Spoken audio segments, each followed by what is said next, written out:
Today I'm going to be talking to you about how you can make the transition from a six-figure business to a seven-figure business with literally half of the work.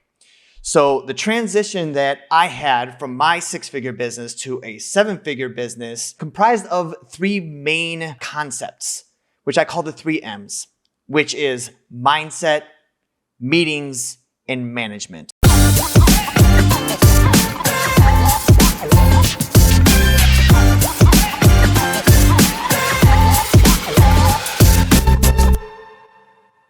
When I got those three things down, I went from a six-figure business where I was working about 60 hours a week. Sometimes it was like 40 hours. Sometimes it was like 90 hours. To where now it's around 25 or 30 hours of work, and of like mandatory work that I need to do now, it's probably around 16 to 20. And so I definitely do work more than that, but it's not because it's required of me. It's just because I love it so much. I'm going to share with you the exact steps that I went through and the exact steps that I take other companies through in helping them build their mindsets, their meetings, and the management so they can go from 6 figures to 7 figures. Because if you have a rapidly growing company, you need to learn how to scale, because growth without scale ends up imploding the company, and that's what I want to save you from, so you don't fall into that trap where you finally get to $1 million, $1.5 million a year, but then you're just so exhausted that you end up destroying the company subconsciously, consciously selling it off, or something like that. And the reason that is because you're running a 6-figure infrastructure for a 7-figure business, and that is the recipe for burnout and exhaustion. So let's first start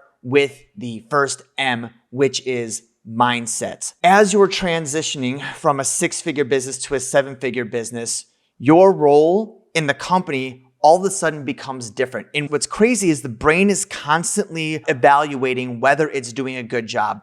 And when you start to stress out, or you start to worry, or you start getting a little bit of doubt, what ends up happening is the brain reflects and says, okay, danger. How do I get out of danger? And the brain will say, all right, do what you know to be true that works. And what got you to this 6-figure successful business is you just put your head down and you just grind through it. You hustle, you burn the midnight oil. And that's great, and it's necessary in certain parts or certain phases of business. And so when you start to struggle as you continue to grow, the brain says, do what you know to be true. And what you know to be true is the solution to your problems is to work harder. And we need to replace that. We need a reframe of the mind of how do we solve problems as a 7-figure business owner versus a 6-figure business operator, right? And the first step, or the mindset shift, is in where you spend your time. And you need to be spending your time in preparation. Because without preparation, there is no delegation. Without delegation, there is no scale. And so here's what happens when you say, okay, I'm ready to actually play a true CEO level in my company. And now you've got to spend time preparing. Well, as you are setting yourself up for Monday, or you're setting up tasks for the managers of your departments and of your team members so they can execute throughout the week. And see this, it's almost universal with everyone that's going through this phase. I know I certainly experienced it, where I was preparing, but I wasn't doing anything. Like I wasn't checking any boxes or moving any tasks to complete. And it felt like I was moving tragically slow. And the reason that you're delegating is because there's so much to do in the business that you need support. And so you're working, but you're not checking any boxes. And so your brain starts to tell you you're wasting time, you're wasting time, you're wasting time. And then that fear ends up distracting you, and you go back to what you know to be true, which is to just do the work yourself. But please do not do that. So delegation happens more than just in like a weekly meeting, which we will get to next. But it starts with your quarterly planning. You need to know, what are the goals for the quarter? What milestones do you need to hit in terms of revenue and units sold? And what are your OKRs, your objectives and key results? So if your goal is to make $100,000 a month. That's the result that we want. And the objective is to build out a sales team. You need new salespeople, you need new sales systems. Then you know that during this quarter, when your team is operating and building the inside of the company, that if it's outside of the objective of building out a sales team so you can get the result you want, which is six-figure months, then you simply just don't do that. Right? So when you have an objective, it's very easy to delegate because anything that's not pointing directly towards that objective, you do not need to do. But you need to prepare in every single quarter so you know what the North Star is for the business. And every quarter you can have 2 to 4 different objectives because business is dynamic. And a lot of times there's more than one strategy that's going to get you the goal of your 7-figure months. So preparing through quarterly planning is the number one thing. If you are not doing quarterly planning right now, I promise you, once you get to 7 figures, it will destroy your business. So spend time in quarterly planning. Book time with your entire team for 2 to 3 days. For our team, we spent 2 days and about 6 hours each day in the quarterly planning, going through the goals, the objectives, the values of the company, and doing SWOT analysis and all that. That's the first part. Second part is meetings. Meetings are the glue that holds a company together. Now, let's be very, very careful here because as you are building your business and you get in that 6-figure range, you start having meetings like your daily huddle. By the way, fuck daily huddles. They're stupid. And anyone that disagrees, I would love to have a conversation with you to tell you why they are so stupid. We do not do daily huddles here in Brain Jam, but I digress. Meetings are very important because meetings are the opportunity for the team to communicate in a way that is batched. So you can be all on the same page and you can set a directive for the week and address all of the issues that come up.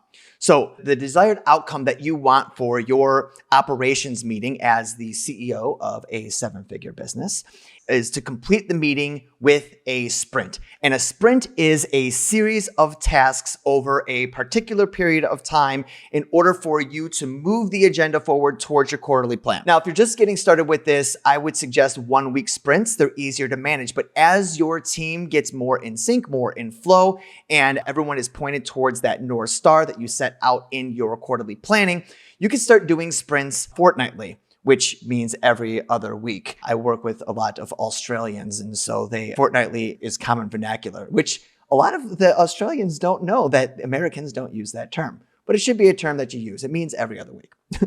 So let me show you how the meeting is done. First, you want to set a time for this all-team meeting, all the key players in your team. This doesn't mean all of like the consultant or the like contractors that you hire to like do your web stuff and stuff like that. I'm talking about like your head coach, your VA, your operator, your setters, and any other like core team members. You want to set a time every single week at the exact same time that is a non-negotiable. When you onboard a new team member, one of the first things that you do is you book this all-team meeting into their calendar because everyone needs to join. So it is a non-negotiable. You need to make that appointment, like I said, non-negotiable. So let me show you. All right. So quite simple, 4 steps to a meeting. You do not need a super long meeting agenda. Again, simpler is better. You do not want to make things complicated, and you go over 4 key things. 1 is highlights. Where do we win this week? You got to celebrate. Like gratitude is an acknowledgement and reflection is everything. So that's really important. What are the highlights? Where did we win? Where did we crush it? We completed a project. We had a successful launch. This client won, whatever the highlights are. Next is announcements. The announcements are the information that the rest of the team knows that is a non-discussion. We're making this change. We're hiring this person. Whatever information needs to be communicated from management or really anyone from the team to the rest of the team that's not to be discussed. It's only to be conveyed, right? Next is issues. Going through all of the blocked tasks in your company and any of the problems that arose during the past week. And then finally is tasks. What are the tasks that need to be executed? Who needs to execute these things over the course of the next week in order for us to be one step closer to our quarterly goal? So in this operations meeting, this is a meeting document that everyone in the team has access to at all times. And so whenever there's a win throughout the week, you put the highlight. Okay, the highlight is the client did well. Okay. And then throughout, maybe on Tuesday, it was like, oh, we completed this project. And then on Wednesday, it was like the Facebook Live crushed, okay? And all throughout the week, you're populating this. And not only are you doing it, but everyone else on your team is doing it. Same thing goes with the announcements and the issues. Is Mike showed up late? Clients are confused. And everybody on the team all throughout the week is populating this document as the business owner. This is like we're crowdsourcing ideas. And then tasks are, these are the things that need to be done. You need to write the sales page. We need to onboard the new VA and whatever that is. Then once you get into the meeting agenda is set. It's set before you show up. So there's no like 30, 40, 50, 2-hour meeting prep for your meeting. It's already done for you. And this is also going to avoid the avalanche of Slack messages that ultimately get buried and they don't get tracked. Slack is used for something different. And then as you go through this process, you just, okay, we talked about that. We talked about that. Okay, issues, Mike showed up late. Okay, we talked about that. Clients are confused. You take notes on that. And then when it comes to the tasks, we need to write a sales page. Okay, we're going to create a task here. I'm going to create that sales page and we need to onboard a new VA. I'm going to have Gary do that. And now these become tasks that go into our final phase, which is management, right? Now we need to manage the tasks. And the way that you manage the work that needs to be done is through a workflow board. And this is the workflow board that we use. And no matter whether you are a solopreneur that is just starting your business or you're an 8-figure company that's looking to go to 9 figures, the process of getting shit done is the same. How we then do this is we take all of the tasks that need to be done. As you can see here, the sales page and onboard the new VA. We put it in. Each individual puts it into their critical task list, all the things that need to get done for this week. They then put it into their calendar. And as we know, calendar is the boss. It tells you what to do. And so you put this into your calendar. And as you execute, you just click these to be complete. And if I have a hard time figuring out how to create contracts to make it a seamless one-click experience, I put it into blocked. So in our next meeting, I can write in here that create a contract to make it a seamless one-click experience. And now we know that we can address this. And in the meeting, we talk about it. Once you make this meeting, you give all the instructions to your team members and they have a workflow system for them to take full responsibility to executing all of the critical tasks of the sprint for the week. Then you're hands off. Then you don't need to be meeting with them constantly. You don't need to be in Slack constantly in your emails answering things because there is a time and place to discuss all things business.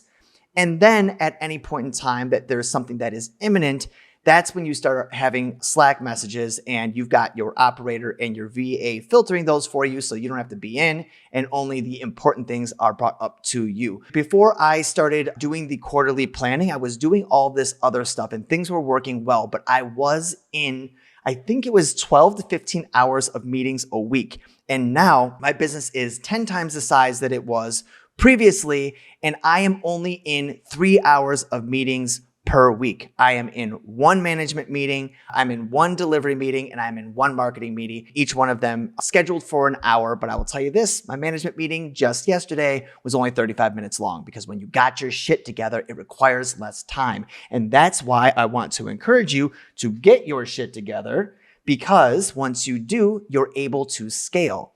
And you scale by properly delegating, and you can properly delegate by properly preparing. So without preparation, there is no delegation. So if this is something that you want support in your business to make sure that your business can handle growth, because honestly, I want you to think about this. If you were to double the amount of clientele that is in your business right now, how could that possibly break your business? And if you're growing rapidly, this is something that might actually really be an issue for you. So if you are interested in having my team come in and do an audit and take a look at what it is that's going on in your business and where we can help you build systems, better prepare to scale your business so it doesn't crumble through all the amazing sales and marketing and delivering that you're doing, we can schedule a time to have a conversation on how we can help you scale your rapidly growing business. So that is what I got for all of you today. Thank you so much for joining me. And until next week, I will see you then. Peace.